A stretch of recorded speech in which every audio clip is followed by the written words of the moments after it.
Welcome back, everyone. Jamie Schwartzwald, joined by Jomo Stewart, candidate for Alaska House District 1, the Republican nomination. Jomo, how are you doing? Yes, sir, I'm well. Thank you. All right, thanks for coming down and making time for us today. Well, the first question we've been asking every candidate, were you born in Alaska? And if not, what brought you up here? I wasn't born in Alaska. I was actually born in Virginia. Well, actually, I was born in Washington, D.C., grew up in Virginia, moved up here in 1995 for college, like many. Stayed for opportunity, because there was the opportunity to stay. Excellent. What made you decide to get into this race? Honestly, Alaska and our community face some significant challenges. Top of the list for our community, of course, is the cost of energy.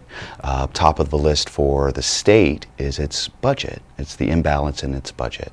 And frankly, it didn't appear to me that those topics were being specifically and directly addressed, and they need to be. They're the existential challenges facing both our community and our state. Your district includes the core downtown area of Fairbanks. Is there room for more revitalization downtown, and what ideas would you have to help spur maybe some economic development or the core downtown area of Fairbanks? Sure. Honestly, my big focus is the cost of energy as far as the local community. And I think if we can address that challenge, that a lot of the things regarding economic development will begin to flow of themselves. Our cost of energy really has quadrupled from the historic average over the course of the last 6 to 8 years. That's a precipitous rise, and it has it's had a clear impact across the community. I did spend some time, actually a very brief period, as the interim director for the Downtown Association, and that was, of course, economic development and revitalization of downtown was one of its core focuses. And so some thoughts regarding, some of the things we might do, paving roads, keeping them clear more often, the sidewalks, maybe some design standards. Of course, those were bandied about regarding the aesthetic of downtown. But at core, economic development, economics is about, money changing hands. And the more money there is in the economy, the more resource there is to do all of those wonderful things we'd like to be able to do. And so, again, it's very high level, and it is pretty macro. But addressing the cost of energy, again, I think these things, frankly, if we could drive our cost of energy down, part of the whole pitch for the natural gas trucking and pipeline is that it could up to halve our cost of energy for space heating and have an appreciable impact on our electrical generation and electrical usage. And I don't know this, but I think if we had, $200 million extra dollars floating around our economy, we would see that on our streets, in our businesses, and in our homes. In a positive way. Absolutely. Cutting energy costs, the key to make money. College Road borders kind of the northern edge of that district. Obviously, it's been in the news a lot lately with the proposed plan from DOT to restripe that down to a 3-lane. It's currently now a 4-lane. Some property owners have come out against it, business owners along the corridor. Where do you stand? Do you travel College Road much? And where do you stand on that? I do travel College Road some. Personally, when I first heard about it, I thought it was kind of a cockamamie idea. I wonder if I can say that on the news. To go from it's a pretty heavily traveled road. I can understand why you might want to make more access for other users, and I agree with that, and I appreciate that. But it is a pretty heavily traveled thoroughfare. It does accommodate, and really much of the time I drive on that road require having those 2 lanes of traffic in either direction, and so. Yes, I could understand wanting to accommodate other users. I think we should do something to accommodate other users. But the restriping down from 2-lane either way to 1 lane either way with just a turning lane, I personally thought was a questionable decision. Very well. How do you feel about the 6-figure bonus paid to UA President Pat Gamble by the Alaska Board of Regents amid budget cuts to the university, rising tuition costs? You're a UAF alum, I assume? I am. I'm a Nook. Terrible timing, and frankly a bit tone deaf, but not undeserved, especially for the job that General Gamble, President Gamble, is being tasked with doing. General Gamble was brought on to the railroad when they were facing their budgetary challenges. And frankly, he was very forthright and I don't want to say forceful, but very direct and moving to address what in fact was diminished revenues and work coming into the railroad, and how do you restructure in a way that has the least negative impact both to the workforce and to the service they provide, but still make the cuts that are necessary so that the organization can survive and flourish. The university, because of budget cuts, or not budget cuts, they haven't really hit yet. They have some, and we're seeing the fallout from it. But with diminished revenues coming into the state, something's going to have to be done.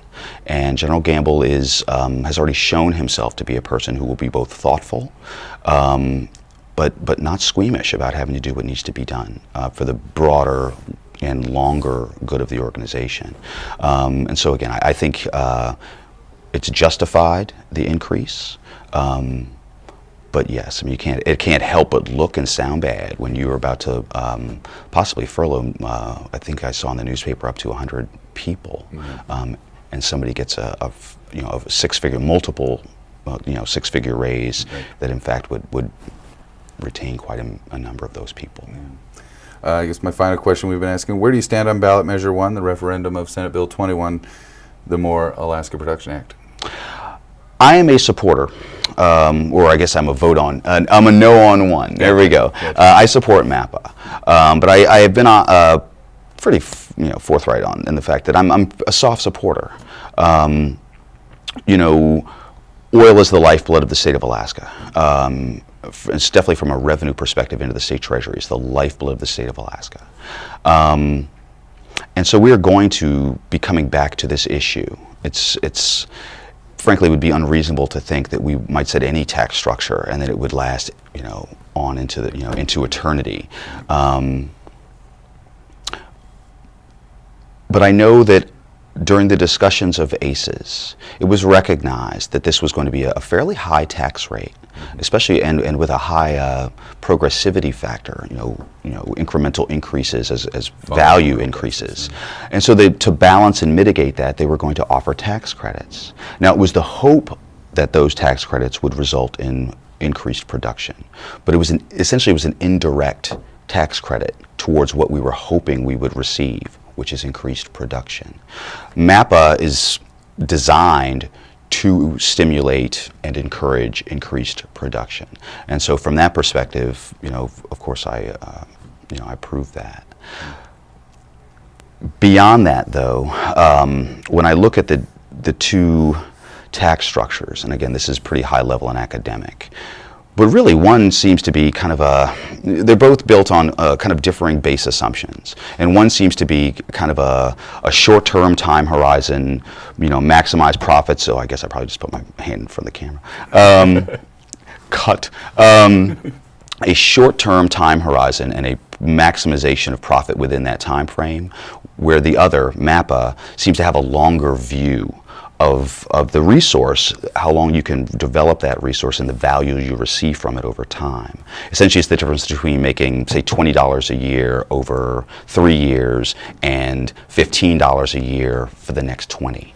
I haven't seen the numbers yet. I don't know that anyone's run the analysis yet. What I would like to see for a real apples-to-apples comparison is what the proposed or presumed value of either one of these tax structures would be, so that you could really choose between how you want to make your money.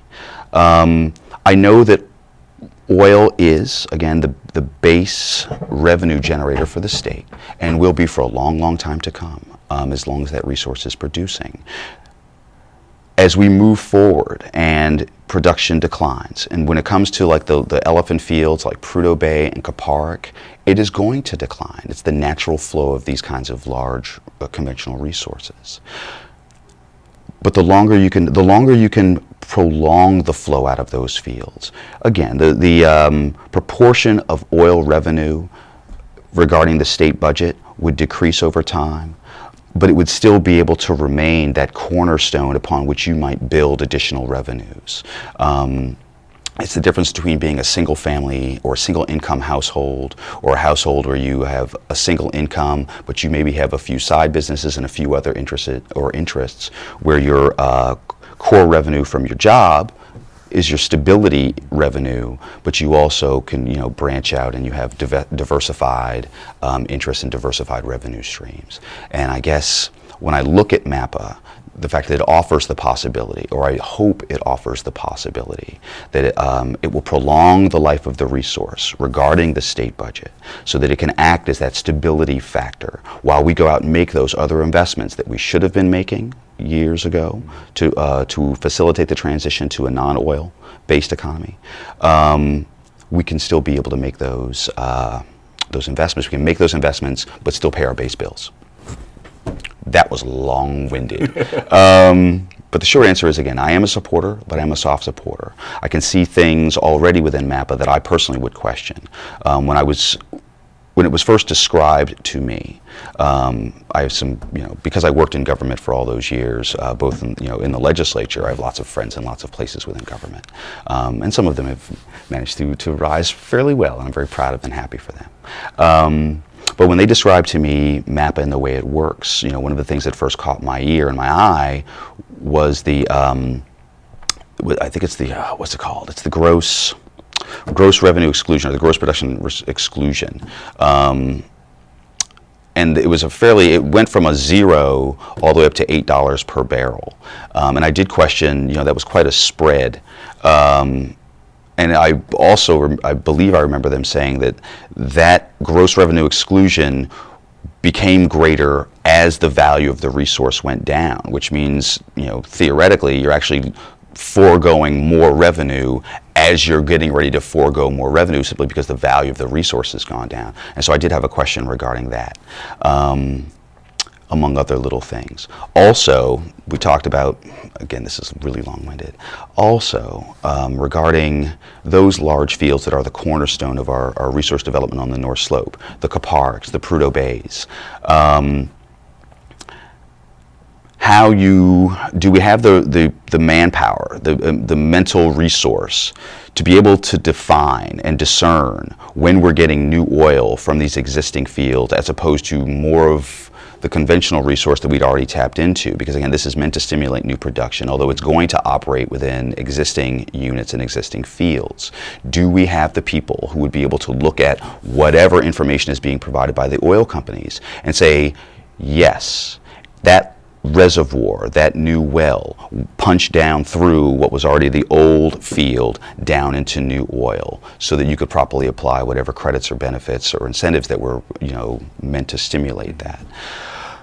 Finally, these large fields, it is the natural flow of, again, a conventional oil field, that it will diminish over time. But it's also the natural life cycle of these kinds of fields, that they are developed, they're identified, developed, and produced by the majors and super majors, guys like Exxon, BP, Royal Dutch Shell. But that over time, these guys have a pretty high internal infrastructure of their own. They have a pretty high hurdle rate regarding the kinds of places they'll make investments. And then over time, they tend to phase out and move on to those larger, greener pastures. And it's the independents that come in, the wildcatters, the smaller, more nimble companies that come in and extend the life of those fields. The Cook Inlet is a perfect example. We just had that transition, or the beginnings of that transition down in the Cook Inlet. We watched the larger legacy producers transition out as the flow went down from those gas fields, and then guys like Hillcorp who came in, smaller, nimbler, making the investments for a slightly lower return, but a good return for them, where you have the reflowering, the renaissance of the Cook Inlet. Does the tax that we've just instituted, or any tax that we've instituted thus far, facilitate that natural transition, null on that natural transition, or does it arrest that natural transition? And what will that do to the longevity of that resource vis-a-vis our state, our people? And so I do have a question regarding that, and it seems to be an open question. In the end, A great philosopher once said 3,000 years ago that really we know things by their ends, not by their beginnings and not by their middles, but by their ends. And having just instituted this new tax, we really can't know if it's doing what it was supposed to do and what we hoped it might. I'm willing to go ahead and give it at least a little bit of time to see if it will in fact encourage that increased production that it was designed to create, and that we hope it will, and certainly that we need it to. All right, Jomo. Well, I want to thank you for coming down and making time for us and taking our questions, and best of luck in the August 19th primary. That was it? That was it. I actually said it on air. Thank you very much. I really appreciate it. You're very welcome. We are going to get out of here, but before we do, I want to encourage you to get out and vote, and I also want to encourage you to stay tuned for News 13 for Sports, which is coming up next.